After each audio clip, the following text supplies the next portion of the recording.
Mon nom est Martin Thomas Côté, je suis en compagnie d'Alan Lévesque et Patrice Riverain. Vous écoutez Les Injustes. Les ténèbres règnent sur le web. Trolls, fake news et instababe. Le seul et dernier espoir de sauver les internets vient de s'éteindre avec Les Injustes.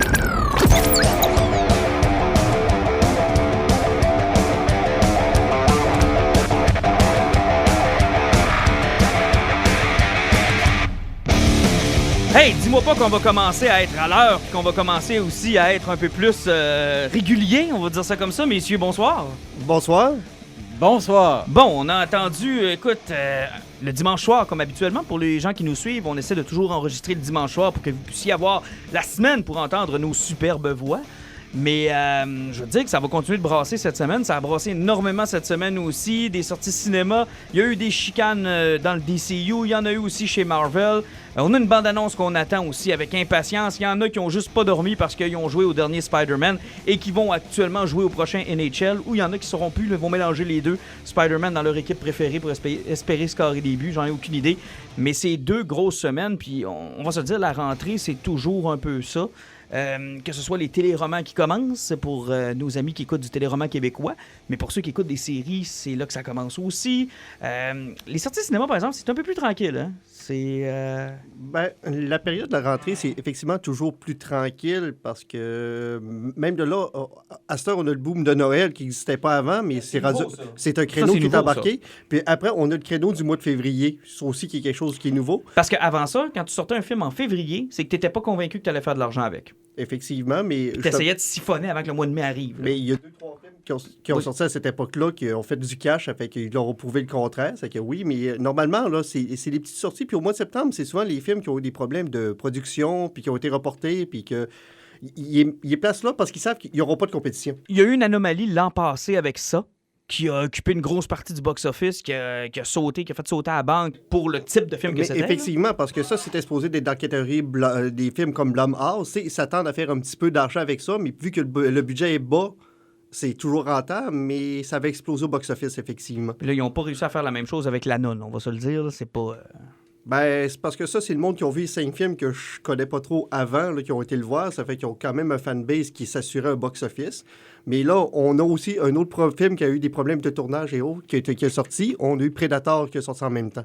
Exactement. Puis ça sera notre premier sujet ce soir. Les gars, encore, comme c'est votre habitude, et comme c'est maintenant devenu une tradition, vous êtes sortis sans moi. Hey, c'est pas vrai, ça. On a parlé, on en a reparlé, on en a reparlé. Et pendant, je sais pas combien de posts, de conversations, tu nous as fait changer le soir où on allait voir ce film-là.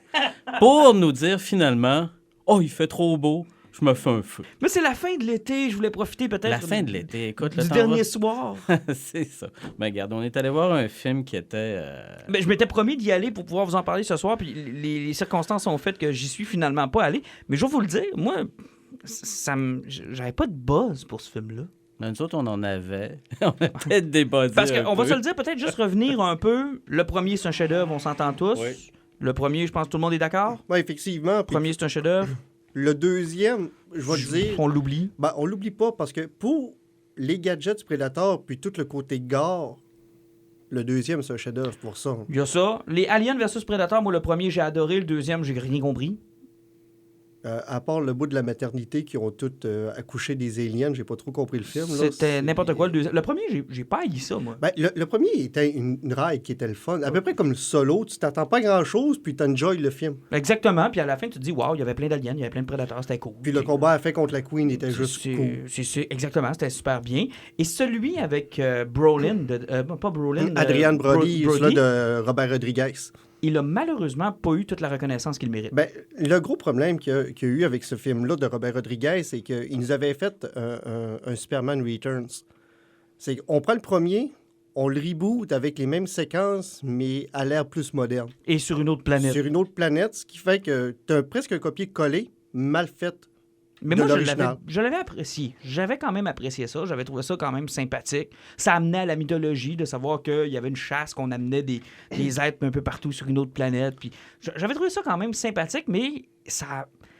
on dirait que c'est pas... Tu sais, j'en ai parlé à ma conjointe, puis j'ai dit « Hey, te souviens-tu de celui-là? » Puis elle s'en souvenait pas, pourtant elle l'a vu. Là. Ben, justement, parce que tu as parlé qu'ils ont trop travaillé sur le côté de la chasse. Puis ce qui est le fun, c'est le prédateur qui est en dehors de son domaine puis qui chasse du monde. Tu sais, c'est parce que c'est lui qui est supposé d'être le paria sur la planète, qui est contre tout, puis c'est lui qui est supposé d'être la menace, tandis que dans le prédateur... Là, c'était le contraire. C'était le contraire. Mais ce qui était intéressant.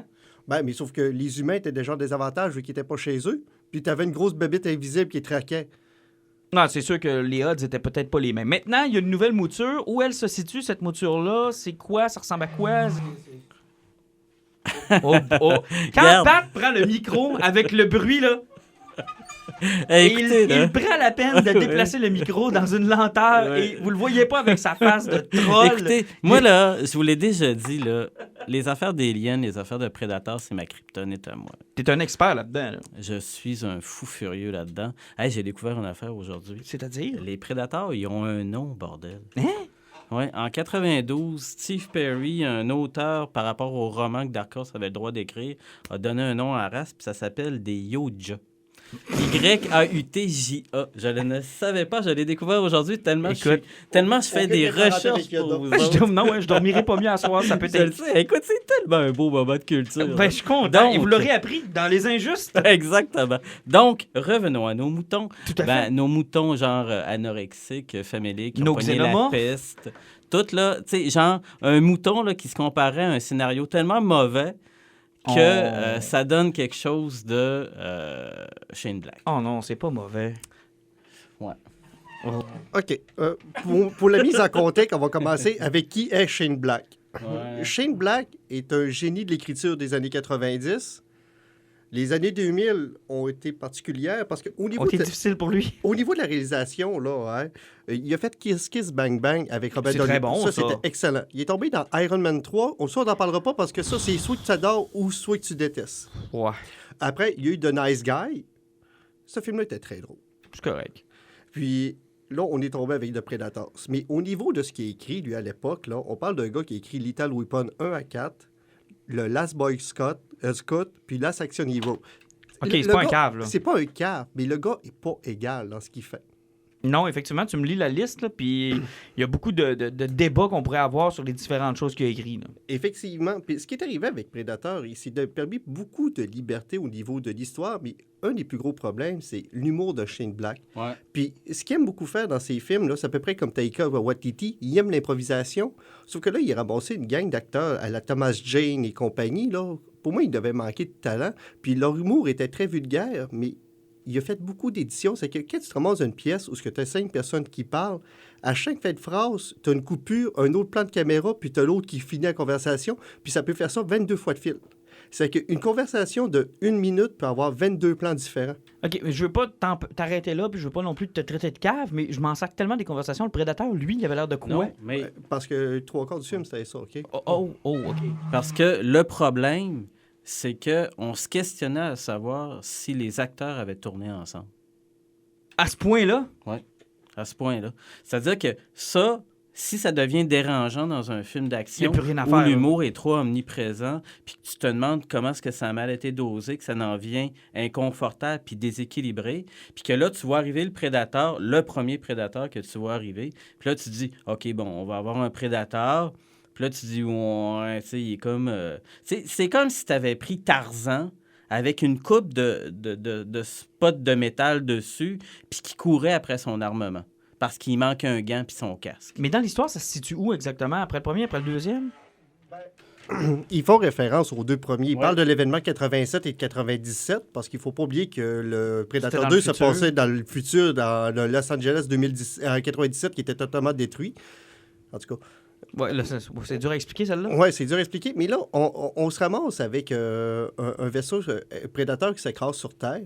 Puis tu as un sniper de l'armée qui réussit à trouver le vaisseau puis qui vole de l'armement du prédateur. Mais vu qu'il sait que l'armée va savoir que c'est tombé, qu'il va se faire possiblement enfermer et aliéner à cause qu'il a vu des extraterrestres, il pogne la technologie puis il envoie ça dans une case postale.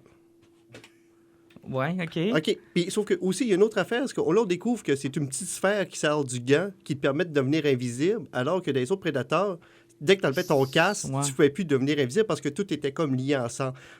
il y a des anachronismes du même tout le long Tout du le long film. du film. C'est que le gars est capable de devenir invisible n'importe où. Puis là, ça commence tout croche. Parce que là, le casier postal se ramasse chez le fils du militaire, qui est autiste. Puis là, OK, là, check bien ça, ce que j'embarque avec l'autiste. Là, tu as un autiste que le seul spectre négatif qu'il a, là, c'est s'il entend du bruit, là, il se tape les oreilles. Sinon, là, socialement, là, il est 100% fonctionnel. Et s'il voit le langage prédateur apparaître sur un écran, il décolle le langage, puis il hack le vaisseau, puis il le fait descendre sur Terre. En 30 secondes. Parce que c'est un autiste. Ah, OK. Rain Man. Oui, puis il y a même une scientifique dans le film, fait comme, c'est parce qu'on commence à peine à découvrir c'est quoi le spectre de l'autisme, parce que c'est la prochaine chaîne de l'évolution de l'humanité, l'autisme. Shane Black a osé écrire ça. Puis il n'y a pas eu de backlash plus que ça? J'en ai aucune idée. Moi, j'étais cassé. Moi, me faire dire que l'évolution de l'humain s'est passée par l'autisme pour devenir plus intelligent, j'ai comme fait, OK, il y a quelqu'un qui n'a pas compris la maladie quelque part. Il y a quelqu'un qui oui, effectivement, j'aurais été curieux d'entendre les associations, puis ceux qui défendent, puis ceux qui essaient de les aider, voir qu'est-ce qu'ils pensent de ça. Là. Ça fait que là, tu te ramasses avec un début d'histoire qui est de même, tu fais comme, what the fuck? Pour plus tard te rendre compte que le prédateur, ils ont réussi à kidnapper, puis c'est le fils de Kerry Busey qui s'en occupe pour faire un clin d'œil au deuxième. OK. OK? Ça fait que là, tu sais pas trop pourquoi il est là, mais il est là. Puis le prédateur, tu découvres qu'il est descendu sur Terre pour sauver l'humanité, parce qu'il y a de l'ADN humain dans le prédateur. Parce que les prédateurs arrachent les colonnes vertébrales pour voler l'ADN des prédateurs apex pour se modifier génétiquement pour devenir des plus grands prédateurs. OK, Pat, j'ai besoin de ton aide, celui-là. Là. C'est-tu quelque chose qui existe, ça? Non. OK. L'affaire, là, c'est que les prédateurs, là, c'est une race de chasseurs. Oui. Eux autres, ils font des safaris. Puis, on parlait du film de Robert Rodriguez, là. Je suis même pas sûr que c'est la planète des prédateurs. C'est Non, c'est un territoire de chasse. C'est un zoo, là. Oui. Puis, ils garochent des bébites là-dessus. Les bébites s'entretuent, ils se Puis passent ils de chassent. quoi. C'est une pourvoirie, là. Puis eux autres, ils s'en vont sur la pourvoirie. Donc, c'était ça. Ben, l'affaire, c'est que c'est des chasseurs. Point barre. Ça arrête là. Il n'y a pas de Point je veux barre. devenir une Puis grosse là, race. Puis, c'était pas une race qui se considérait inférieure ou quoi que ce soit. Là. Il n'y a jamais personne qui a fait mention que c'était une race qui voulait faire un processus évolutif pour devenir autre chose. C'est pas les Borg prédateurs. Là. C'est Ça a pas aucun des rapport, Borg là. prédateurs. Puis là, tout d'un coup, on apprend que là, les prédateurs sont là pour recueillir de l'ADN qui va leur permettre d'évoluer puis d'être, genre, l'ultimo prédato, là. Alors là, que c'était juste une gang parce de que là, chasseurs. Dans t'as le un fond. prédateur qui est là, qui se fait arracher la tête par le prédateur. Puis là, l'affaire, c'est que ça n'a pas de rapport. Là. C'est comme si tu faisais une figurine de Batman à côté d'une figurine 18 pouces de McFarlane Toys. Là. Mais c'est parce que l'affaire, c'est que moi, j'ai toujours... Puis, corrigez-moi si j'ai tort, moi, j'ai toujours vu Predator comme le film ultime si les orignaux avaient à faire un film sur la chasse. C'est carrément un film de chasse, Predator. Parce que c'est ça, là. Si les orignaux pouvaient parler puis tourner un film, probablement que ça ressemblerait au premier Prédateur. C'est ça. Puis ce qui est le pire, c'est qu'ils en font référence dans le film, parce qu'une des scientifiques dit que ce ne sont pas des prédateurs parce qu'ils ne chassent pas pour se nourrir, ils le font pour le plaisir, donc c'est des chasseurs. Mais là, tu fais comme, OK, là, ils prennent l'ADN, puis si on prend tout le mythos de AVP, de Aliens vs Predator, c'est que chasser un alien, c'est un rite de passage à maturité pour dire que tu es chasseur ultime. Exactement. C'est pas pour voler leur ultime, parce que sinon, leur sang vert serait de l'acide. Ils feraient ça depuis le début des temps. Là. Ben exactement, il y aurait cet avantage-là sur tous les Puis, autres. il y aurait une carapace presque impénétrable aussi. Mais là, tu te ramasses avec ça. Puis là, tu fais comme, OK, mais pourquoi ils font ça? Puis pourquoi ils descendent toujours sur Terre? Bien, c'est à cause du réchauffement climatique. L'humanité va s'éliminer par elle-même d'ici 30 ans et les prédateurs veulent venir vivre sur la Terre. Ah, tu me niaises, là. Non, c'est vrai. Ah, je vais me le permettre parce qu'on n'est pas en ondes radiophoniques publiques, là. Mais on crisse. C'est pas une joke. Ils attendent qu'on meure par le réchauffement climatique. Florence, là, est en train d'éliminer la côte Est, là. La semaine prochaine, il y a des prédateurs. Tabarnak, sont-ils rendus fous ou quoi, là? C'est quoi le rapport? Tu sais, l'idée, là, c'est ça qu'on disait, c'est un tellement mauvais scénario, là. Tu sais, le scénario, là, il est pas... Tu sais, des fois, on a l'expression, c'est même pas un scénario anémique, c'est même pas un scénario anorexique, là. Il est pestiféré, leur scénario, tellement il est mauvais, là. Tu sais, c'est plein d'idées, là, puis que tu viens, puis t'arrives, puis là, d'un coup, là, t'apprends, puis là, c'est pas fini, on continue de te puncher, là. Oh non. C'est pas fini, c'est que le prédateur qui est là, qui a perdu une partie de son équipement, puis qui a pitché des affaires sur la planète, ben c'est le gentil prédateur qui veut aider les humains. Parce que le prédateur qui est là, le gros, il veut tuer le petit prédateur. Ah, le gros balèze, là? Le gros balèze Qu'on qui n'a marche jamais vu mal, nulle part, là? qui marche mal, qui est carrément un cheap shot d'effets spéciaux parce qu'il est mal fait, il a une sale tête. Puis là, tu regardes ça, puis là, tu te dis, ben là, ça n'a pas de rapport. Là, il y a des gentils prédateurs, il y a des mauvais prédateurs. Les prédateurs, là, c'est comme des casques de guerriers. Là. Tu sais, si t'es bon, puis t'as réussi ta chasse, t'es méritant. Si tu réussis pas ta chasse, tu mérites pas de revenir avec le reste de la carte. Tu dois te faire tuer. Ça a toujours été ça, prédateur. Si tu mérites pas ton trophée, c'est quoi, là, tout d'un coup? On t'abandonne là. Là, les prédateurs, on apprend que, ils ont des problèmes sociaux. Ils ont des problèmes sociaux, ils ont des problèmes environnementaux, ils s'endurent pas entre eux autres. Puis là, tout d'un coup, ils sont évolutifs. Hey, c'est quoi, là? C'est un peu du gros n'importe quoi, là. C'est ce que j'en comprends, là. Puis là, surtout, un des points qui est fort avec les prédateurs, là, parce que, tu sais, on part du point de départ qui est un homard rouge avec Jean-Claude Van Damme dedans. Oui. Faites une recherche sur homard rouge, Jean-Claude Van Damme, Predator, si vous ne savez pas de quoi que je parle, là, vous allez vous pisser dessus. Là. Au costume de prédateur qu'on connaît, puis le costume du prédateur, là, les effets spéciaux, puis tout là-dessus, là, c'est ce qui fait qu'il est hot, c'est ce qui fait qu'il est cool, parce que c'est du pratique, à peu près comme le premier Alien. Mm-hmm. Là, dans ce film-là, tu as un seul petit prédateur. Sérieusement, le masque latex, là, il est dégueulasse. Quand tu vois la bouche ouvrir, là, tu vois même pas l'intérieur de sa bouche tellement que c'est mal fait, puis tu vois le latex. C'est cheap. Puis là, ils nous rendent le ultime prédateur qui est fait à 100% en CGI cheap. Tu sais, il y a l'air de Jar Jar Binks qui court partout, là. Genre, arrête ce style dans Wonder Woman. Quand il marche, là... Eh bien, c'est parce qu'il y a comme les pattes, là, avec les genoux virés à l'envers pour dire qu'il peut avancer plus vite, là. Ah, c'est con. OK. Ça, et puis, aussi, on parlera pas des deux chiens, là. Ça, on va aller ailleurs. Mais par plus, ce Ultimate Predator-là, il y a une armure qui peut te sortir de son corps. Tu sais, l'armure sort de sa peau, puis peut-être... c'est comme Iron Man. Mais finalement, là, c'est lui qui est le méchant du film, mais... Sérieusement, les militaires, là, tout ce qu'ils font, là, parce que c'est une gang de fous de Navals, c'est tous des post-traumatiques de l'armée. En plus, là, ouais, c'est qu'ils font rien que des critique, jokes. C'est qu'ils font rien que des jokes, ça. Le prédateur en tue 2 dans le tas, puis le reste s'entre-suicide involontairement. OK, on est prêt à passer à autre chose, je pense. C'est parce que... non. Parce que le spoiler ultime, là, parce que on va on va spoiler aussi à la fin, là. Parce que quand t'arrives la dernière minute avec... une fois qu'ils ont tout réussi à te tuer, là, ils ont réussi à voler la capsule qui était supposée sauver l'humanité. Puis là, t'as le flot autiste qui est rendu avec les militaires, puis c'est lui qui est en train de hacker la technologie extraterrestre parce que c'est un autiste. Oui, effectivement, ça a plein de logique. Ouais, ça fait que là, ils réussissent à ouvrir le pod. Et là, t'as le flot qui fait comme, je viens de lire qu'est-ce que c'est. C'est le prédateur tueur. Hein? Ouais, ça fait que là, t'as une gâtelette qui saute sur le bras d'un scientifique, puis ça fait une armure à la Tony Stark en nanotechnologie qui parle contrôle, ça, puis ça fait plein de canons, puis c'est comme un armure prédateur qui peut aller sur un humain pour chasser les prédateurs. Pourquoi il traîne ça dans son Ben, vaisseau? c'est parce que c'est pour sauver l'humanité des prédateurs contre le réchauffement climatique. Hey, vous me niaisez, là. Non, arrêtez, là. Là, C'est pas drôle, là. Là, ça fait 18 minutes qu'on parle, là. Ça fait 18 minutes que vous me niaisez, on là. te niaise pas, c'est exactement ça. Écoute, puis en plus, le casque de l'armure, là, moi, je l'ai appelé, là, le Techno-Bio-Predato, là. Écoute, le casque de l'armure... Il est trop petit pour la face du gars. Arrête. OK, non, c'est plus drôle. Les gars, là, c'est plus drôle. Vous allez me parler du film pour vrai. C'est exactement ça. Là, on va recommencer ça. Vous allez me parler du film pour vrai. Puis, écoute, non. L'affaire, là, moi, j'ai trouvé qu'il y avait 3-4 bons points. OK? La première affaire qui avait du bon sens, il y avait une couple de jokes qui sont vraiment drôles. Puis il y en a que j'ai ri de bon cœur. Et l'affaire, c'est que Shane Black a tenu à faire des clins d'œil sur un paquet d'affaires. Puis le clin d'œil avec le fils de Gary Busey, avec son qui est comme l'espèce de scientifique. Puis au début du film, moi, j'étais avec Alan puis un de nos amis Guillaume. Puis là, je dis « Hey! » C'est le nom d'un tel, ça. Puis là, il dit, de quoi tu parles? J'ai dit, ben oui, l'école, Lawrence Ash Gordon. J'ai dit, je sais c'est quoi, ça? C'était un nom du producteur du premier Predator. OK, fait que c'est plein de clins d'œil comme ça. Plein de clins d'œil. Puis là, à la fin, et là, c'est là un autre clin d'œil qui est important. Et jusqu'où Shane Black peut aller avec ça, c'est qu'à la fin, quand le militaire qui est devenu le big boss des scientifiques qui va travailler sur les trucs de Predator dans un laboratoire qui n'est pas aseptisé, donc il ouvre une capsule extraterrestre devant tout le monde.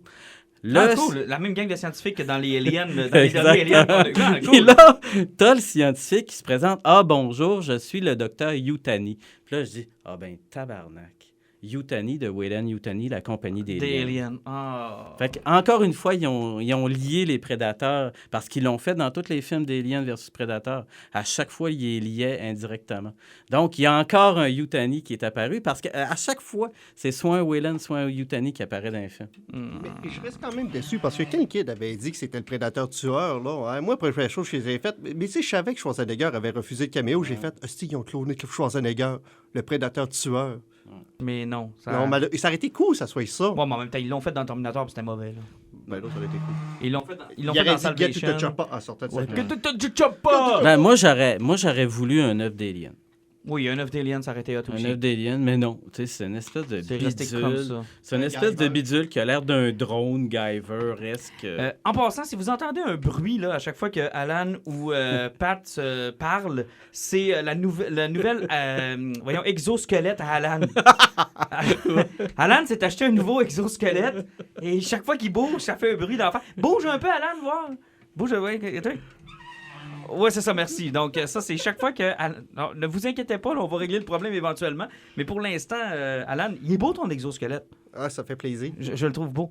On passe au prochain sujet. Je peux-tu, là? Ben, vous me niaisez encore avec le prédateur. T'as pas niaisé. Non, c'est sûr, c'est une blague. Là. Je vais aller l'écouter. Je suis convaincu que vous me niaisez. Non. C'est sûr. Si vous me niaisez pas, ça risque d'être plus mauvais que Jurassic World Fallen Kingdom. Là. Ça se peut pas, là. Ben, Jurassic World Fallen Kingdom a ses qualités d'abord. Et tabarnak! D'ailleurs, Les ça, images étaient belles. D'ailleurs, ça sort mardi pour ceux qui veulent absolument compléter leur collection, mais jamais l'ouvrir pour l'écouter. Là. Tu vas l'acheter? Oui, et je ferai partie de ceux qui l'ouvriront jamais pour l'écouter. Ça va juste aller compléter les 4 autres parce que j'ai une phobie d'avoir juste une série qui n'est pas complète. Ça m'énerve bien gros. Hey, on va parler de ce qui a fait jaser toute la semaine sur la planète comic, movie, film, whatever. Mettez tout le mot que vous voulez. On va y aller là.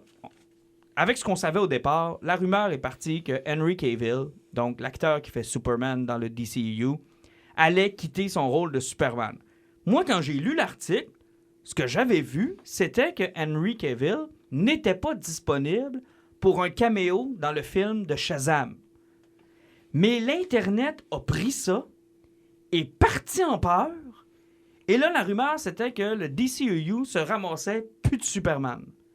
On en est rendu où, là, exactement? Parce que je sais qu'Henry Cavill a fait un... Merci, ton exosquelette. Henry Cavill a fait un post sur Instagram où il fait juste montrer une figurine de Superman et la redescend par après. On en est... Est-ce qu'on a encore un Superman? Ben, ce qui arrive, j'ai l'impression, avec Henry Cavill, là, c'est qu'il a dû avoir un problème, puis il n'a pas pu apparaître dans Shazam. Puis c'était supposé être un caméo après les credits, puis je pense qu'il était rien exposé d'être même en Clark Kent, puis rien qui parlait au kid en faisant comme « lâche pas, t'es dans la bonne direction ». Tu sais, c'était supposé d'être ultra Ce basique. dont à quoi on s'attend, d'ailleurs, en passant, là. Oui, effectivement, sauf que là, ça n'aurait pas marché, mais les rumeurs qui ont sorti par rapport à ça, c'est parce que là, ça fait quand même un certain temps que Henry Cavill va avoir la confirmation de son Superman 2. Il n'arrête pas de le reporter. Puis, pas juste ça. C'est que la semaine passée, ils ont fait, on met d'avant tout, on part à course, on fait Supergirl le film. Ils ont une série TV Supergirl. Là, t'as encore Henry Cavill qui est dans son coin. Mais Steve, vous me niaisez dessus? Bon, le premier film que vous avez sorti du DC Universe, c'est mon film. Je n'ai pas encore eu le deuxième. Il n'y a pas eu une seule suite. Si on compare, par exemple, au Marvel Universe, je sais qu'on n'a pas le choix de les comparer, mais Iron Man 2, ça n'a pas pris 20 ans avant d'en avoir un deuxième. Puis BVS, c'était pas vraiment une suite à Superman, non? Non, c'était un hybride. C'était effectivement un hybride. Ça fait que, puis il n'arrête pas de le pousser, puis le repousser, puis le repousser. C'est que en tant qu'acteur, là, hein, puis en plus, il vient de signer pour jouer dans The Witcher chez Netflix. Donc, pour moi... Mais le statut actuel, là, il est toujours le Superman du DCEU. Là. Il n'y a pas eu d'expulsion, il n'y a pas eu... Pat, t'as pas l'air sûr. Moi, je suis pas sûr, pas en tout, parce qu'une image qui a été postée en partie par Henry Cavill, c'était l'image où il est dans la salle d'interrogatoire, puis il y a les 2 minutes. Puis c'est lui qui l'a posté, cette image-là, qui était liée à DC. Ce qui voudrait peut-être nous ça veut dire qu'il est lié encore sous contrat, mais écoute, tu sais, T'as lui qui est là, t'as cette rumeur-là qui s'emballe, t'as un autre qui dit, ben là, on sait plus, t'as DC qui essaye, t'as la gang de Warner qui essaye de désamorcer les affaires. Puis là, tu viens que, oui, non, peut-être, oui, non, peut-être. Ça a été ça tout le long de la conversation. Ça a été excessivement mal géré par Warner Brothers, qui ont Encore pas une fois. parlé, ça a été tout croche. Puis ils ont des films importants qui s'en viennent, Mais Warner exactement. Brothers. C'est parce qu'en plus, si c'est un élément de négociation de la part de Canville, c'est brillant. Parce que ils sont pas certains du box-office d'Aquaman, parce que Aquaman, on se cachera pas, c'est Aquaman. Et les reviews ont sorti que c'est un OK movie. Exactement. C'est que si tu as Henry Cavill qui décide de sortir ça, puis il peut avoir une influence de 10 à 20 sur le box-office avec une sortie comme ça, si ça se confirme. Puis tu as Wonder Woman qui est en train d'être tournée, puis tu as lui qui sort aussi. C'est parce que là, tu prends tous ces personnages-là qui étaient là, puis s'ils sont en train de tout rebooter les personnages, mais ils continuent à faire des films avec certains personnages qui étaient dans le Justice League. Où c'est que tu t'en vas avec ça? Mais c'est parce que d'ici, on sait déjà plus où ce que ça en va. Parce que là, cette semaine, on a publié une photo de Joaquin Phoenix dans son rôle de Joker qui ne fera pas partie de l'univers du DCU. Ouais, ils ont 3 films de sortie, puis ils se permettent déjà de faire du Black Label. Tu sais. C'est incroyable. Ensuite de ça, moi, d'après moi, Wonder Woman, si tu vas à la Place du Royaume aujourd'hui, tu poses la question aux gens, je pense que c'est devenu leur franchise phare, qui est presque plus dans le DCU. Là. Wonder Woman, elle figure dans BVS, puis elle figure dans Justice League, mais ses films à elle se tiennent tout seuls. Là. Ben, ils ont l'avantage du passé. Puis c'est leur plus gros hit, c'est ça pareil, là. Fait que Wonder Woman, d'après moi, c'est leur sure shot. Puis avec Patty Jenkins qui est là-dessus, ils pourraient en faire 8, puis il n'y en aurait pas de problème, là, d'après moi. Là. Il lui reste ça. Jusqu'au temps qu'ils rattrapent l'époque actuelle. Ouais, éventuellement, parce qu'ils n'auront pas le choix d'adresser BVS puis Justice League s'ils reviennent à notre époque, à nous. Tu regardes ça, Aquaman, ça s'en vient. Shazam, ça a l'air de changer de cap. Là, t'as l'histoire du Joker qui s'en vient, qui est pas dans leur univers. Là, t'as Henry Cavill, on sait plus s'il est Superman. Le Bird of Prey. Le Bird of Prey qui s'en vient, c'est Ils ont parlé, comme j'ai dit, Supergirl. Suicide Squad, le deuxième Suicide script Squad, serait fait. il a été reporté par rapport à Bird of Prey, puis le film de chemin d'Harley Quinn. Oui, mais là, on nous dit que le script est prêt pour un Suicide Squad, alors qu'on parlait de Gotham Sirène à un moment donné, rappelle-toi. Ouais, aussi. Oui. On a parlé de Gotham Sirène pendant un maudit bout. Écoute, c'est une foutue merde. Et c'est tellement la merde, et c'était mon point cette semaine, que quand c'est arrivé cette nouvelle-là, je suis pas tombé en bas de ma chaise. J'ai fait comme, ah, OK, encore. Ouais.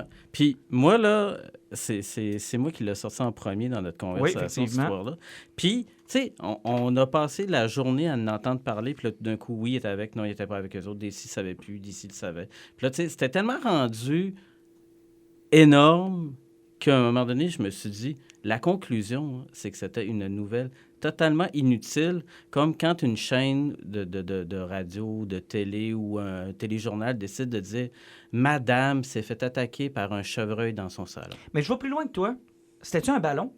Voir si le monde était prêt peut-être à voir Henry Cavill quitter puis repartir de quoi, puis là, ils ont vu que le backlash était peut-être pas... Moi, je vais te dire qu'est-ce que ça, quelque chose. Encore une fois, c'est de l'Internet qui comprend pas tous les mots puis qui lit pas tous les articles au grand complet. Parce que le premier article parle de Shazam. Ouais. Effectivement, c'est tout.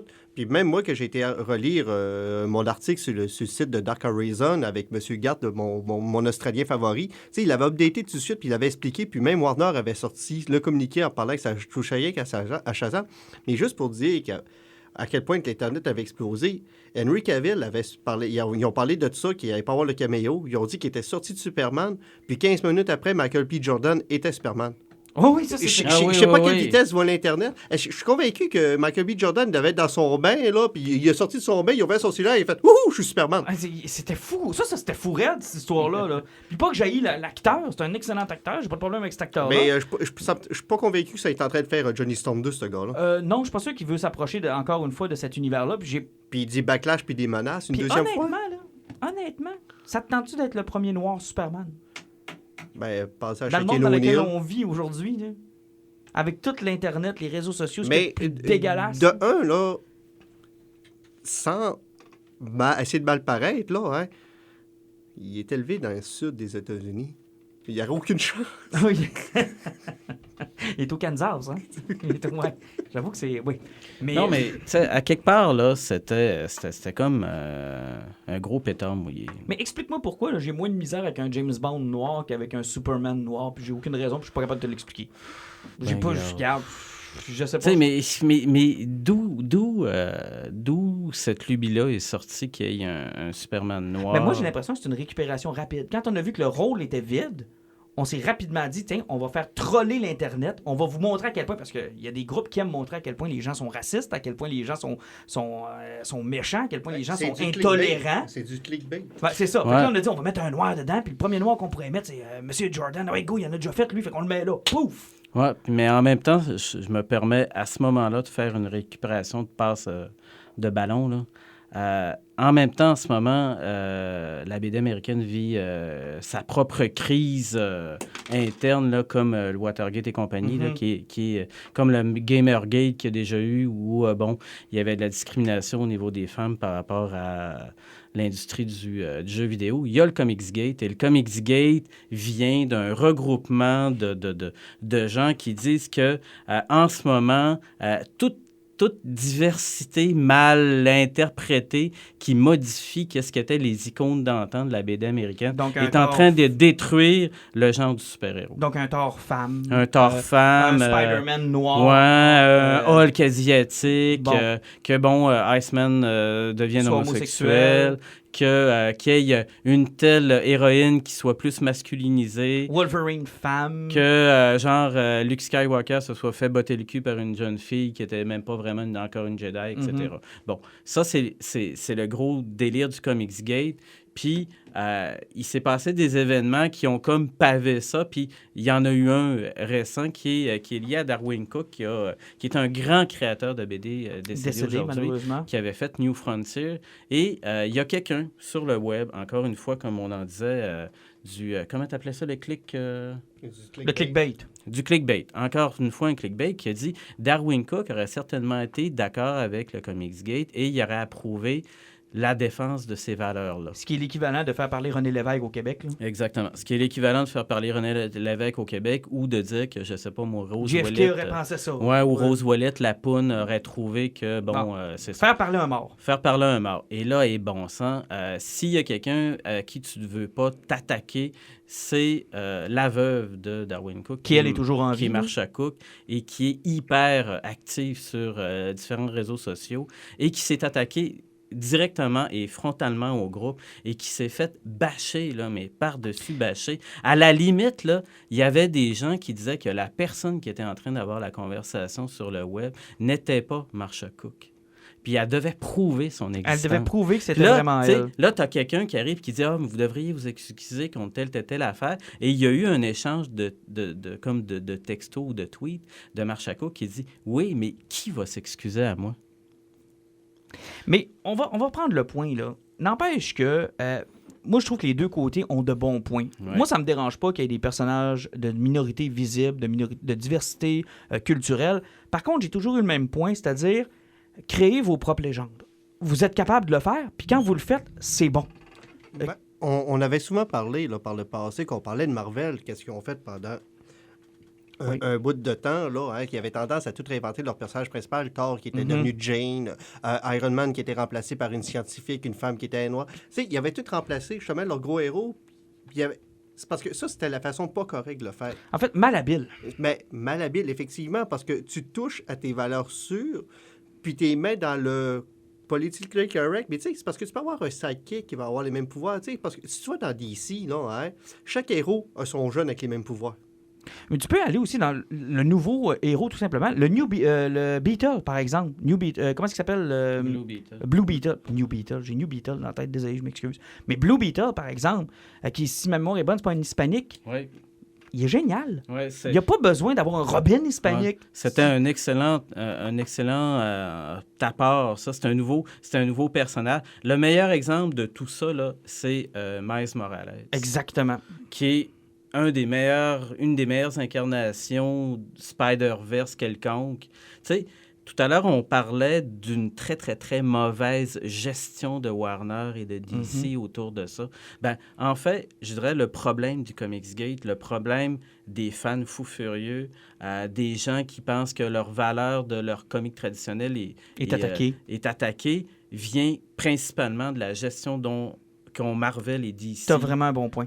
Parce que souvent, on a l'impression que ça devient un point de marketing ou encore un genou à terre face à un lobby qui est très, très fort. Exemple, je vais vous faire plaisir, tel personnage va être lesbienne. Mais pourquoi? Pourquoi? C'est ça. Parce que le problème dans tout ça, là, Alan le disait, là, c'est des démarches qui sont uniquement centrées sur un capital politique qu'ils vont aller chercher en faisant telle Exactement. affaire. Puis qu'est-ce qu'ils font en faisant ça? Ben, ils s'attaquent directement, sans les défendre, à leurs créateurs qui sont là, à un tel dessinateur, une telle dessinatrice, un scripteur, Ils les mettent dans la marde. Ils les mettent dans la marde, là, puis il y a plein de bon, je sais pas moi, tu sais, une des premières, là, à s'être fait bâcher puis qui a fermé quasiment tous ses comptes, c'était une qui travaillait sur la série Mockingbird, Chelsea Kane, qui, elle, avait mis à son personnage un T-shirt avec un slogan féministe. Et écoute, ça l'avait enflammé, Internet. Mais c'est parce que tes personnages, au niveau politique, il faut qu'ils soient neutres. Moi, je me rappelle d'une conversation où il y avait un forum qui avait demandé est-ce que Batman est démocrate ou républicain? Puis c'était drôle parce que les deux clans avaient des bons points pour qu'ils soient l'un ou l'autre. Moi, c'est comme ça que je le veux, mon Batman. Et des fois, c'est pas juste aussi une histoire de race ou d'orientation sexuelle. J'accepterais pas plus que Batman ait une moustache. Tu sais, il y a des standards, malheureusement, que je veux qu'on respecte. Il y a eu de très, très, très vieux éditeurs qui sont devenus des dinosaures par le fait de l'âge à un moment donné. Mais si tu prends, par exemple, Marvel, pour Spider-Man, il y avait une politique éditoriale qui empêchait certains sujets. Exactement. Chez DC, ça existait aussi, ça. Et il était interdit de mentionner une possibilité de divorce ou du mot divorce dans l'univers de Peter Parker. Mais ça existait. C'est-tu là où ça existait le plus fort? C'était Chuck Jones, chez Looney Tunes, qui avait une Bible pour chacun des personnages, ce qu'ils avaient le droit de faire et ce qu'ils ne feraient jamais. Exemple, la première règle du coyote, c'est qu'il n'attrapera jamais Roadrunner. Il y a comme des... on parlait souvent là, de Star Wars là, avec la personne qui... Parce qu'il existe, ce rôle-là, cette personne-là existe vraiment. Celle qui est enfermée dans un bureau, puis qui a toutes les archives, puis qui a toutes les affaires, en sachant qu'est-ce qu'il a le droit d'arriver dans Star Wars. Ça existe dans toutes les maisons d'édition, ça. Tu sais, tu as le droit de faire telle affaire, tu as le droit de faire telle affaire, mais là, tout d'un coup, les éditeurs en chef, les maisons d'édition sont tellement devenues frileuse ou en même temps clickbait en demande, en besoin d'électorat, de lecteurs, puis là il capote là. Puis là il faut absolument que tout d'un coup, je sais pas moi, un tel personnage arrive, puis là d'un coup Rocket Raccoon, ben peut-être que finalement c'était pas un raccoon, peut-être que c'est un lapin. C'est un chevreuil. Ils l'ont dit dans le 3. Mais c'est ça. Mais tu sais, on va se le dire, il y a juste un milieu. On peut passer d'un univers de Star Wars où il y avait un noir puis une femme, à un univers de Star Wars où là, il n'y a plus un seul blanc, puis il y a presque plus d'hommes, parce que c'est juste des... Tu sais, je veux dire, il y a un... Comment je pourrais dire? Il y a une espèce de juste milieu entre les deux, tu sais, entre un univers où il n'y a pas de diversité du tout, puis un univers où on le met tellement de l'avant qu'on ne reconnaît même plus le monde réel. Tu sais, si une ethnie, par exemple, représente, je sais pas moi, un exemple, 12% d'une population, si elle est à 85% dans ce que tu écoutes, on s'en rend compte comme client, comme consommateur, qu'on essaye de nous pousser de quoi dans le fond de la gorge. Là, on finit par s'en rendre compte. Quand c'est bien fait, moi, j'ai aucun problème avec ça. Mais plus souvent qu'autrement, je trouve qu'on est maladroit. Parce que l'affaire, c'est que c'est l'absolu besoin d'aller chercher un tel ou une telle affaire ou quelqu'un qui va avoir fait ça, parce qu'il pense que en ce moment, le besoin de diversité prime tellement surtout que l'histoire n'est pas importante. Hey, on change de sujet. On a parlé de Batman un peu, puis que j'accepterai jamais qu'il ait une moustache. En passant, c'est vrai, là, j'accepterai jamais que Batman ait une moustache. Ça serait-tu laid? Ça s'appellerait le Bat-Pinch. Ça serait le Bat-Pinch, et je trouverais ça très laid. Il lancerait des batarangs ou il serait fait en forme de batarang. Non, c'est non. Arrêtez, ça serait une chauve-souris endormie sur son nez. Ouais, hein, mais c'est parce que avec Bruce Wayne, ça serait un peu bizarre. Tu le remarquerais tout de suite. Ça serait peut-être un Bat-Punk. Ah, peut-être. Mais bon, on parlait de Batman. Hier, je savais pas que ça existait. En fait, je l'ai su il y a 3 ans. Là. Depuis 3 ans, je le célèbre. Ce qu'on appelle le Batman Day. Donc, la journée officielle, ça n'a aucun lien avec la publication de Détective Comics numéro 27. Ça n'a pas de lien non plus avec la création du personnage. On a décidé d'une date aléatoire. C'était hier, donc c'était le Batman Day. Et on a décidé de vous faire un petit spécial pour le Batman Day. Donc, on vous fait tirer la collection complète de Batman de numéro 27 jusqu'à aujourd'hui. Ça fait que Martin se débarrasse de tous ses comics gratuitement.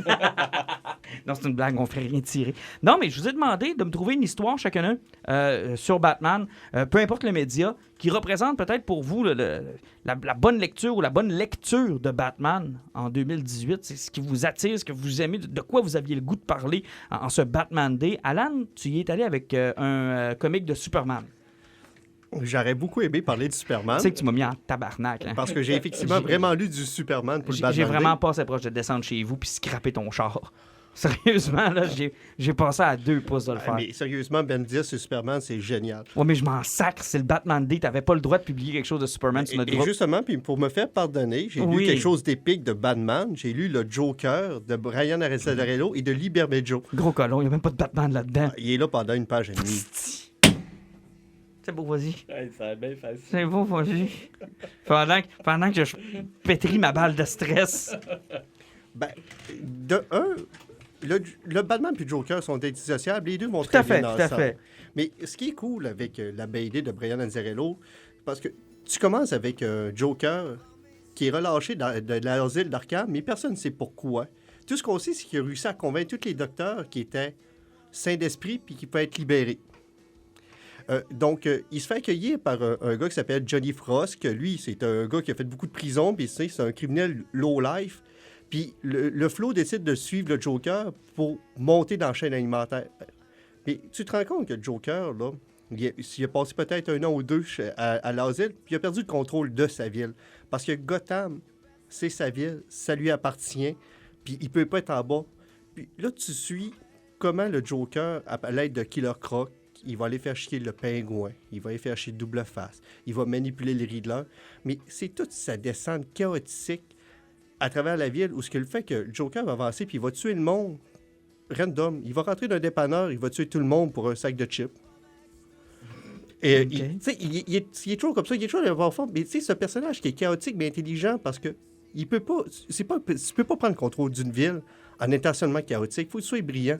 Mais tu sais, sa brillance est toujours contrebalancée avec toute la drogue qu'il peut prendre. C'est sa coke, ses pilules. Il est toujours sur une folie qui est semi-contrôlée. C'est que tout ce que tu vois, là, c'est vraiment les bas-fonds du Joker, à quel point il peut être violent. Puis il est toujours en train de parler de sa ville, de Gotham, puis il parle jamais vraiment tout seul. Puis tu te poses toujours la question, c'est il parle à Gotham ou il parle à Batman? Mhm. Mais ce que je comprends, c'est qu'en ce Batman Day, la Rogue Gallery de Batman, c'est ce que tu retiens le plus. C'est ce qui t'intéresse le plus. Ben, il y a combien de personnages comme ça? Tu parles de Spider-Man, tu vas parler de tous ses vilains. Parle de Flash, tu vas parler de ses vilains. Mais les vilains de Batman ont quelque chose de particulier.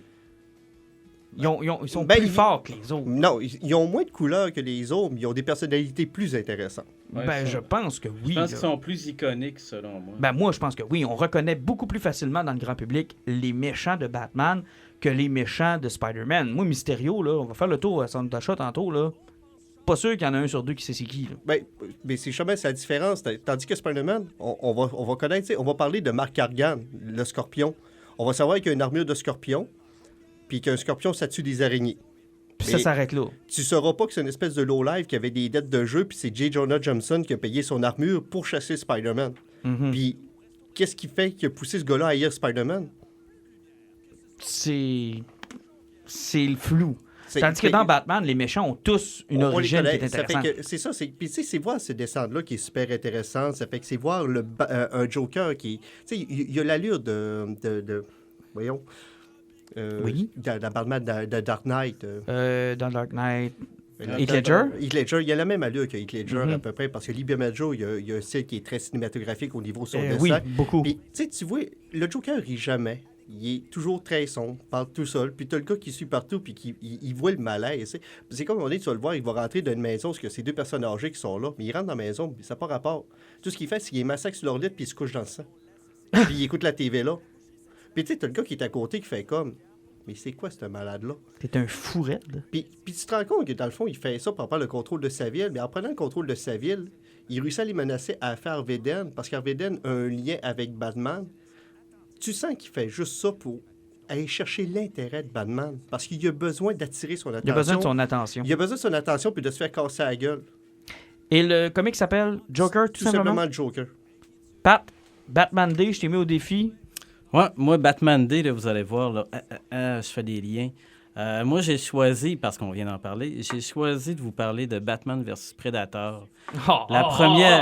La première mouture de Batman versus Predator. Quelle année à peu près ça? 1991-92. Quand même. Étiez-vous né? Oui. OK. Oui. Pas pire. Toi, t'étais déjà très vieux, mais nous, on était c'est nés. ça. On venait de naître. Donc, écoutez, c'est pas des trous de cul qui étaient là-dessus. Là. Tu avais Dave Gibbon qui était là-dessus, qui est le co-créateur de Watchmen. Dave Gibbon qui a été à la fois dessinateur puis scénariste, mais là-dessus, il était scénariste. Puis tu avais les deux frères Kubert, Andy, puis Adam Kubert. Oh, mon Dieu, c'était au début de leur carrière, j'imagine? Oui, au début de leur carrière, parce qu'il y en avait un qui était juste encreur, puis il faisait le lettrage. Donc, l'histoire commence avec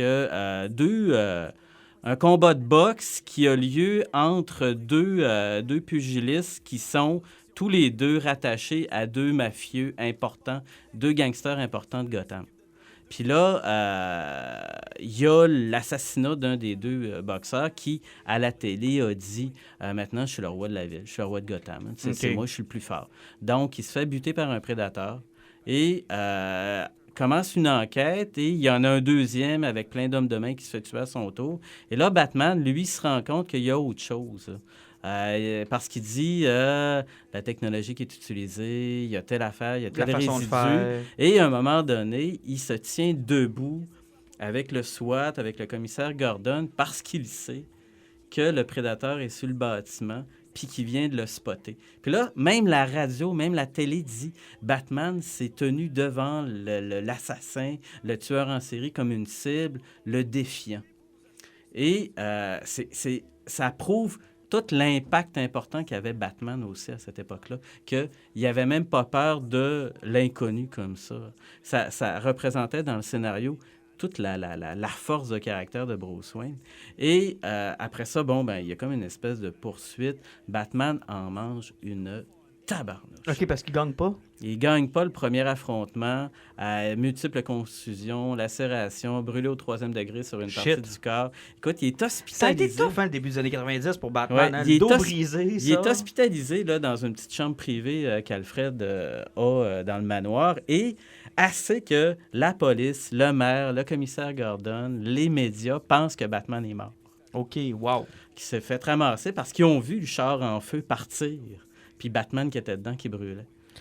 Est-ce qu'il y a une seule série ou on en a fait plusieurs? C'était une première trilogie. OK. Ensuite de ça, il y a eu une deuxième où là, il y avait encore Batman qui se battait contre un prédateur, puis il y avait la Huntress qui était là-dedans. Puis il y a eu une troisième mini-série. Et c'était toujours dans les mêmes eaux, 91, 92, 96, 98.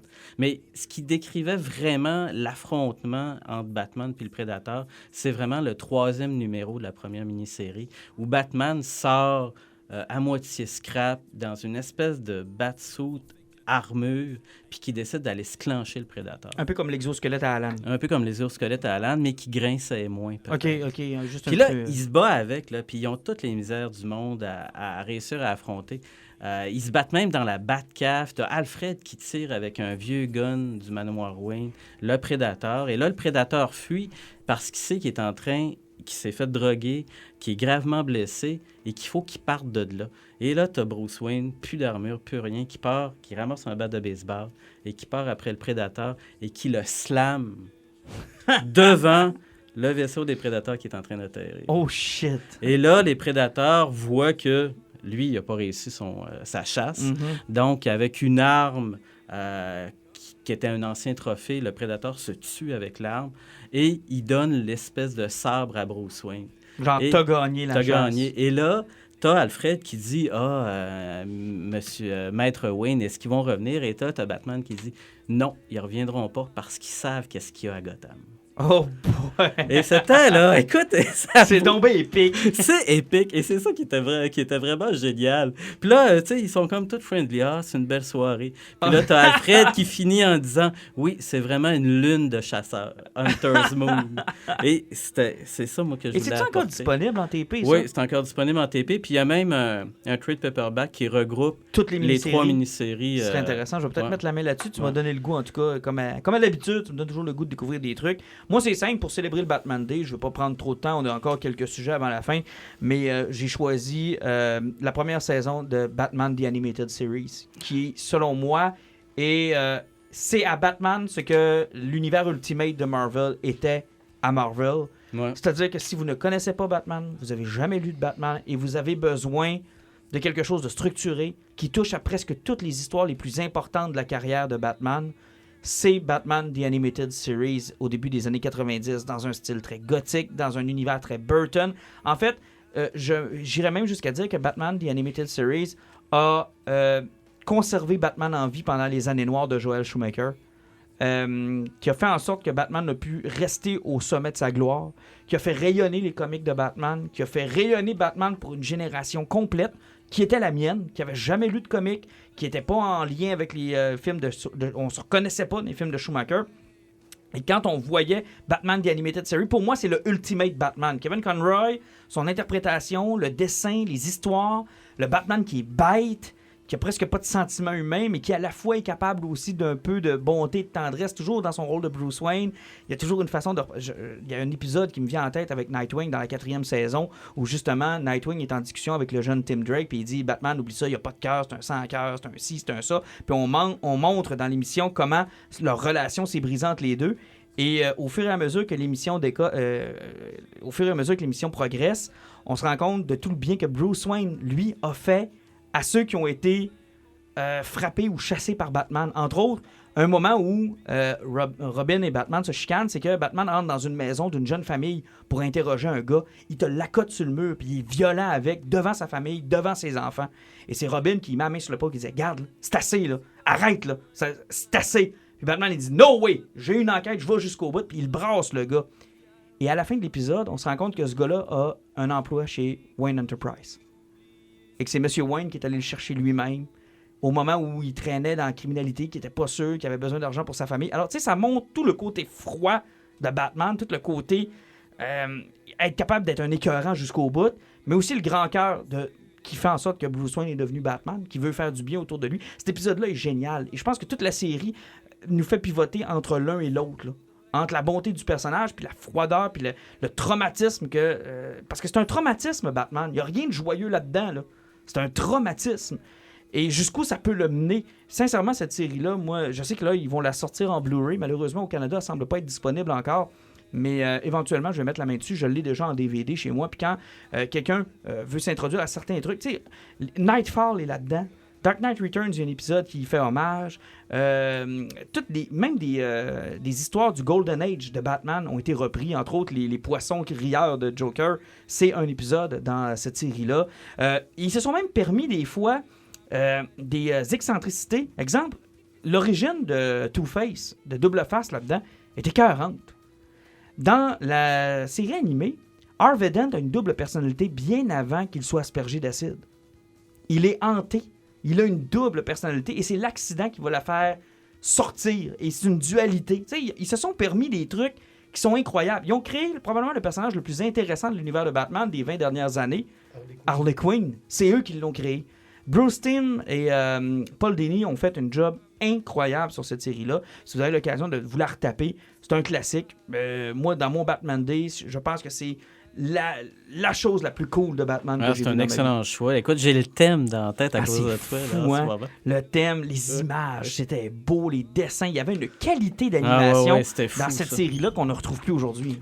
Puis justement, c'était en plus cette série-là que vous avez amené le premier film d'animation du DC Universe qui était le Masque du Fantasme. Qui est le meilleur film de Batman. Sérieusement, côté origine, j'ai déjà dit, là, c'est une des meilleures origines de Batman qui a été faite en dessin animé. Ou peu importe, même en film, là, c'est une des meilleures. Le petit côté rédemption, où à la dernière minute, on pense que Bruce Wayne ne deviendra pas Batman parce qu'il a atteint ce qu'il voulait atteindre dans la vie, puis ça casse, ça pète, et il reprend le chemin que l'on connaît tous.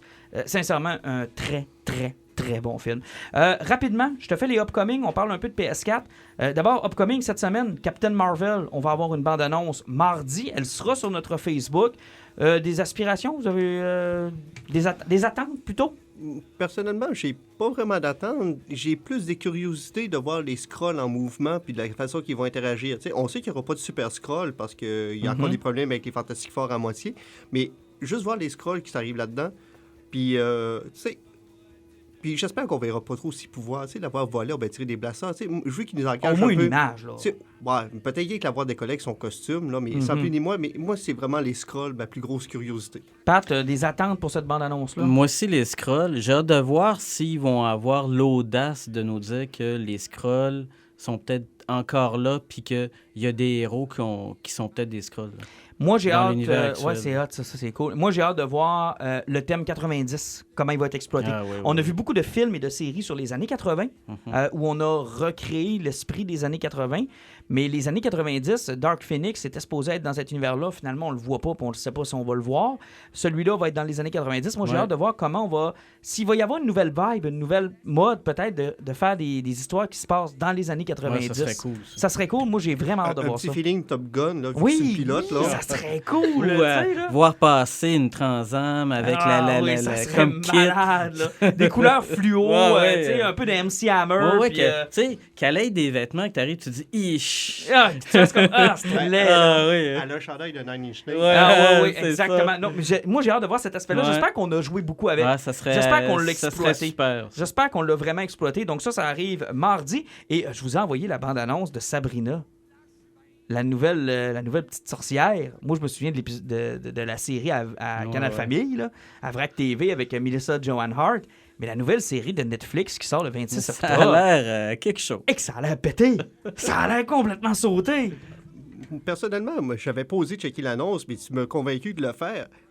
Parce que de un, je savais que c'était dans le même univers que Riverdale, puis je me suis dit, bon, encore du teen drama, puis ça va moi, pleurer d'un bord puis de m'attirait. l'autre. C'est ça, moi, ça m'attirait Évidemment. moins, ça. Tu te tapes la bande-annonce, c'est du monde qui chante bonne fête à Sabrina, mais ça qui est au bout de la table, c'est Satan. Ah, puis c'est hard, là. C'est pas un Satan genre cheap, là. C'est la tête avec les cornes. de puis les- bouc, puis tout. Puis Oh là, oui, tu fais comme, c'est, OK. le pentagramme, puis toute la patente, là. Ça a l'air complètement fucké. J'ai bien hâte de voir ça. Ça sort le 26 octobre. On aura assurément l'occasion de vous en Ouais. reparler. D'ailleurs, Star Trek Discovery, ça devrait recommencer bien vite, ça, là. Ouais, Après fête. Ouais, il me semble que c'est C'est après. bien fait. loin. La première saison, Ouais, je pense que c'est plus Oh, loin. que c'est loin, ça me fait mal. J'ai hâte de voir ça. Puis en terminant, on va y aller avec les poisons, mais à l'intérieur des poisons, je veux que tu me parles un peu de Spider-Man, mon beau garçon à l'exosquelette. Ah, effectivement, la semaine passée, il y avait une grosse sortie qui était sur PS4, possiblement un des jeux qui était le plus attendu de l'année. Qui a été abandonné pour NHL cette semaine, Ben, par 3-4 personnes. Au Québec, là. là? Ouais. au Québec, mettons. Qu'est-ce qu'il y a de plus fort que Spider-Man au Québec? Le Canadien. Mais il paraît que le 3/4 des pochettes sont mortes de tremper à cause des fans qui pleuraient. Puis... Bon, ok. Mais non, c'est ça. On pourrait peut-être parler des sénateurs. Non, c'est interdit de parler des sénateurs dans ce podcast-là. Je m'en suis pas remis encore. Il paraît qu'Eric Carlson a été effacé du jeu. Sérieux, là, il y a du monde qui m'ont demandé en fin de semaine ce que je pensais de l'échange, là, puis je leur ai vraiment répondu, je suis pas prêt à en parler. Fait que, parlez-moi-en Ça pas, fait- là. on va Pas parler prêt. du jeu d'Insomniac, Oui. Spider-Man. Puis Insom- c'est le fun. c'est la gang qui avait sorti les Infamous. Le jeu, il a sorti, puis on avait toutes beaucoup d'attentes. De un, on a déjà joué à des Spider-Man qui étaient qu'on pouvait se promener partout dans Manhattan. Web of Shadows, c'en était un contre Venom, puis tout. Ce cas-là, on avait surtout l'attente sur le côté graphique puis le moteur parce qu'il disait qu'il n'allait pas avoir de loading, puis ça allait être ultra rapide. Première chose que tu fais quand tu embarques dans le jeu, de un, le nouveau costume qu'ils ont inventé pour Spider-Man. Avec l'araignée blanche, là. Sérieusement, là, c'est possiblement le plus beau costume des 20 Ouais. dernières années. Là. C'est vrai. C'est vrai qu'il est beau. Au niveau des années 2000 en montant, là, je pense qu'il n'y a pas un costume qui... Tu sais, même le Iron Spider, aussi cool qu'il a pu être. Ah, il est cool, Iron Spider. Ah, mais tu sais, on parle de ça de Civil War, Ouais, pas, ouais, celui pas de Civil celui War. d'Avenger. Ben, les deux sont beaux en passant. Ouais, les là. deux sont beaux, mais tu sais, si tu avais précommandé le jeu, tu l'as sur le d'Avenger 3 comme costume. Oh, nice. Pareil, il est vraiment, vraiment beau. Mais le costume est vraiment beau. Puis là, tu passes avec le jeu, tu fais comme, OK, je vais m'aligner, je vais me soigner avec les toiles. Là, tu embarques. Là, tu fais comme, le jeu me niaise. La ville est belle. La vitesse que ça avance, puis les décors, il n'y a rien qui vient vraiment flou puis qui devient lettre. Là. Tout le décor reste là. Hein. Puis la vitesse que tu avances, là, c'est tellement mon gars. Là. Le trip que tu as à monter des airs, à faire des plongées, puis tu sais, voir l'accélération, puis de la façon dont tu te swings, là, tu peux passer 1h30 à faire. À pas faire progresser l'histoire. Ah, tu t'es rien promis dans la ville à t'accrocher puis à sauter d'un bord puis de l'autre. Là, tu fais comme, OK, c'est fucking malade. OK, au niveau graphique, au niveau de la dynamique, comment tu te promènes dans Spider-Man, j'ai vraiment le feeling d'être l'homme araignée. Là, tu tripes. Là, tu dis, ouais, les graphiques sont super beaux. Là, je vais pousser, je vais embarquer dans l'histoire. Simonac, que l'histoire est bonne. En plus.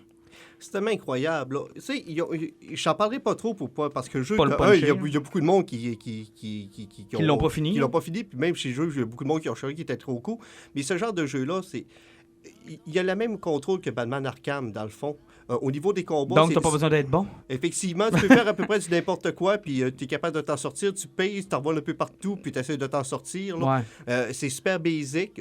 Tu as des niveaux, tu as des skills à débloquer, puis des costumes à acheter avec des pouvoirs. Ton Spider-Man, tu peux le customiser comme tu veux. OK. Mais l'histoire, là... Ils se sont permis quelques libertés, là, mais tu sais, ils rendent Miles Morales dedans, mais il n'y a pas encore ses pouvoirs. OK.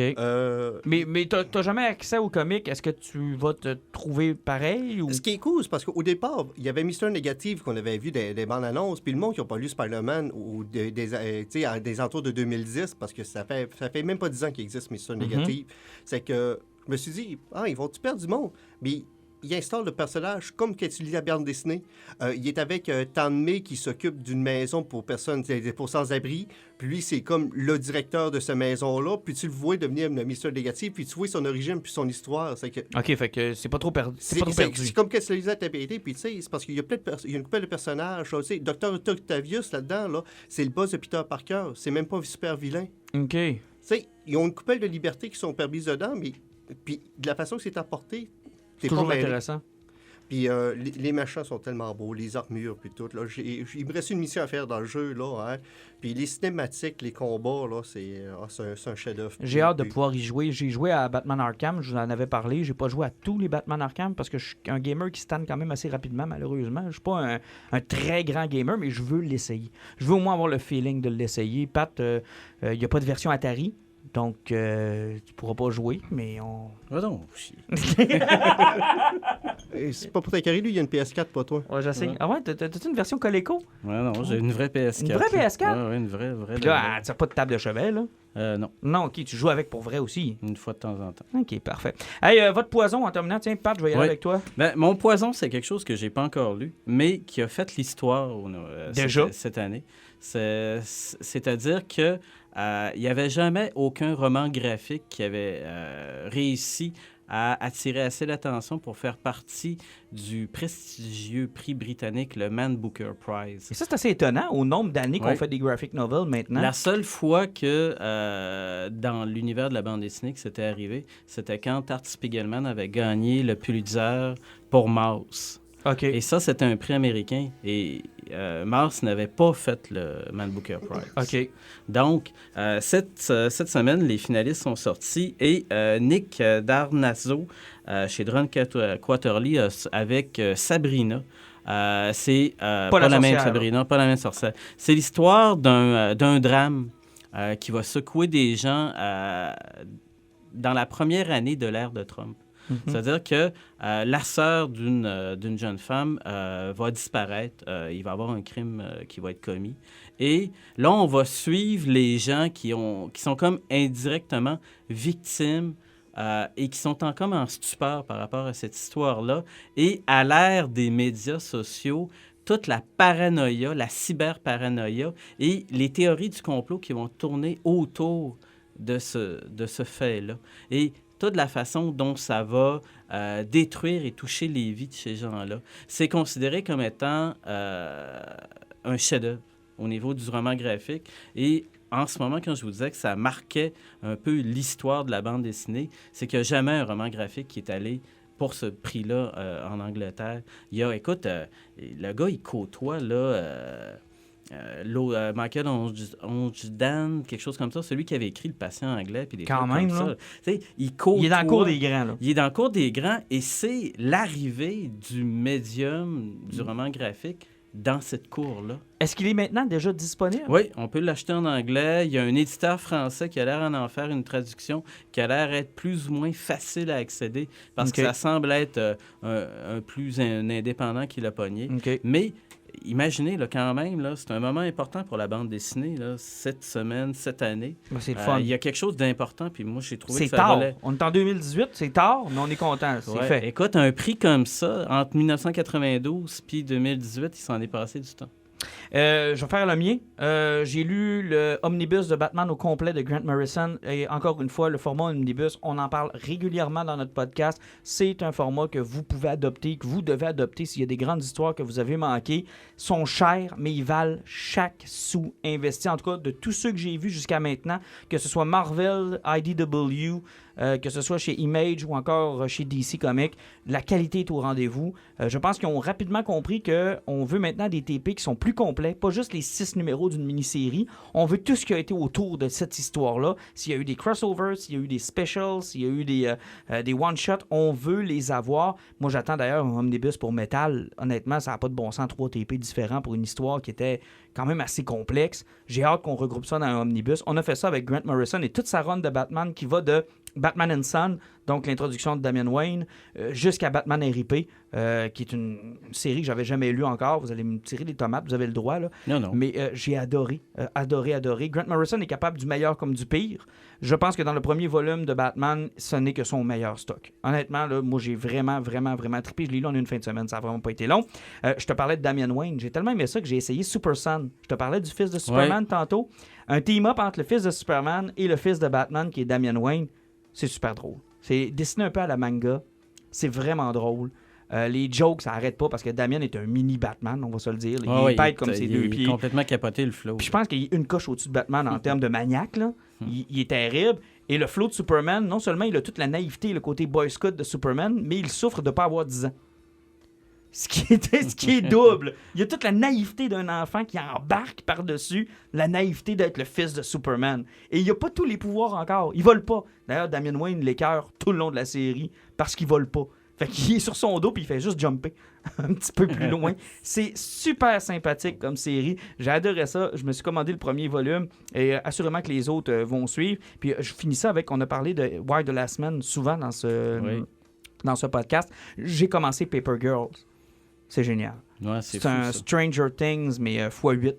Avec 4 petites filles qui font la livraison de journaux, qui se retrouvent du jour au lendemain dans un monde où on n'est plus sûr s'il y a des voyageurs dans le temps, des monstres, Écoute, c'est complètement capoté. J'ai lu le premier tome en une soirée. J'attends le deuxième tome rapidement. Je sais qu'il y en a 4 ou 5 qui sont sortis actuellement. C'est vraiment écœurant. C'est vraiment, vraiment bon. J'ai retrouvé un peu de Why the Last Man, puis je suis content parce que j'étais tellement déçu que cette série-là prenne fin.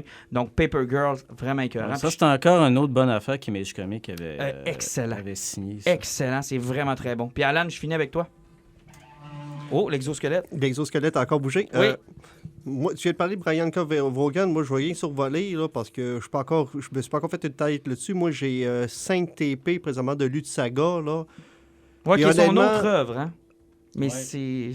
Il faudra que j'en parle avec mon chum qui me prêtait la série. Là. J'en ai qu'il faudra que j'ai une conversation avec toi. Parce que tout de suite, attends le 1er octobre. Effectivement, je vais y laisser 2 semaines encore. Là. On se demande pourquoi? Ouais, mais on dirait que je ne sais pas trop ce qui se passe dans ces séries-là. On dirait que c'est beaucoup d'informations, puis je comprends pas trop ce que l'auteur veut aller avec ça. Oh, c'est que... ça va pas bien. Mais moi, Paper Girls, là, ça allait bien. Là. C'était rapide, puis c'était bien. C'était fluide. Parce que Saga, c'est plus gros. L'eau. Ouais, c'est ça. C'est plus gros un peu aussi, je pense, comme envergure de série. Oui, effectivement. Mais mon gros poison, en réalité, moi, je l'ai écouté il y a 2 semaines. C'était Next Gen qui sortait sur Netflix, un film d'animation. Oui. De un, le film d'animation m'avait approché parce que John Krasinski, c'est lui qui fait la voix du robot Project 77 dans le film. John Krasinski, c'est celui qui fait Jim dans The Office. OK. Puis c'est lui qui fait le nouveau Jack Ryan chez Amazon. Oui. Donc, qui mettent sur les colis maintenant, hein? Oui, effectivement. Ils font de la pub, ces colis, à cette heure. C'est spécial. T'as reçu des boîtes de Jack Ryan. C'est assez spécial. C'est parce que t'as peur. J'ai pas c'est leur première grosse série, puis je comprends qu'ils font de la pub par rapport à ça. Là, parce que, honnêtement, là, ils l'ont pour le je l'ai dit, là, possiblement qu'après fin, j'embarque sur Amazon Prime, rien pour pouvoir écouter du Jack Ryan. Il y a Lord of the Rings qui s'en vient aussi. Aussi, c'est que je vais checker ça. Mais Project Next Gen, c'est simple. Ça ressemble un petit peu à du Big Hero 6. Mais un peu plus sérieux, ça raconte l'histoire d'une petite fille que ses parents se sont chicanés, qui était jeune, puis ils ont divorcé, puis son père a totalement disparu. Puis c'est dans un monde où la robotique a pris le contrôle sur tout. Tu ne fais plus rien chez vous, c'est les robots qui font tout. Puis sa mère a comme délaissé sa fille, puis elle est toujours sur son casque de réalité virtuelle, puis elle gosse avec ses robots. C'est que tu as une petite fille qui a plein de ressentiments, puis qui a plein de colère, puis qui est un petit peu rebelle. Tu sais, elle est contre la technologie d'un univers où ce que tout le monde est sur la technologie. OK, c'est intéressant. Ça fait qu'elle est victime de bullying, elle se fait toujours écœurer à l'école, c'est toujours la rejet. C'est un film ou c'est... C'est un film. Ça OK. dure 1h45. C'est que là, à un moment donné, il s'en va une sortie du nouveau du nouveau modèle, qui est comme le... Je ne me rappelle pas, c'est le robot modèle niveau 6, mais c'est présenté par Apple, en quelque sorte. Un genre de pastiche, là? Ouais. C'est pareil, là. C'est une présentation Apple pour présenter le robot qui est là. Puis là, il présente ça, puis tout le monde vient faire avec le robot. Ma petite fille veut rien savoir. C'est qu'elle a réussi à s'infiltrer, puis elle tombe des bas-fonds. Puis elle tombe sur le projet 77, qui est un robot qui s'est comme fait réciter, qui n'est pas encore parti, mais elle le décolle. Puis le robot s'intéresse à la petite fille parce que son programme, il vient de décoller. Puis la petite fille perd son sac, puis il décide de la suivre, il faut aller rattraper. Sauf qu'elle allait chercher la fille, il se fait poursuivre par la police au grand complet, puis tu te rends compte que l'armement qu'il y a là-dessus, là, ce robot-là, il pourrait détruire la planète Terre à lui tout seul. OK. C'est un robot tueur qui a été inventé, puis lui, il court après la petite fille pour aller porter son sac, mais en se faisant poursuivre par la police, le robot se fait blesser. Ça fait que sa batterie de mémoire est endommagée. C'est que lui, il s'attache à la petite fille, puis il vit des moments avec. Mais à chaque journée qu'il passe avec, sa mémoire devient de plus en plus pleine, puis il doit choisir des moments de sa mémoire qu'il doit effacer pour garder les meilleurs moments avec la petite fille. C'est bon. Ça fait que tu vis ça, puis jusqu'au temps que tu arrives avec le plot twist à la fin, Ben, là, je le mettrai pas, là, mais c'est super génial. Sérieusement, je m'attendais pas à avoir du fun de même. Les séquences d'action à la fin sont awesome. Le happy ending est plutôt mitigé, ce qui fait beaucoup de changements, là, mais non, c'est un petit bijou sur Netflix, c'est 1h45 là, qui passe super bien. Si vous avez des enfants en famille, là, hein, c'est merveilleux. Merci beaucoup. Les gars, on se retrouve dans 2 semaines. Oui, dans 2 À semaines. dans 2 semaines. Bonne lecture parce qu'il y a encore beaucoup de stock qui sort cette semaine. Assurément qu'on va revenir sur la bande-annonce de Captain Marvel. Surveillez notre page Facebook. Toujours des nouvelles, des trucs. On s'écœure aussi entre nous autres. Juste à vous abonner à la page Les Injustes. De toute façon, si vous écoutez ce podcast-là, vous êtes assurément déjà membre. Sinon, devenez-le. C'est pas perdu. Exactement. Exactement. Salut. Venez triper avec nous autres. Bye Salut. bye.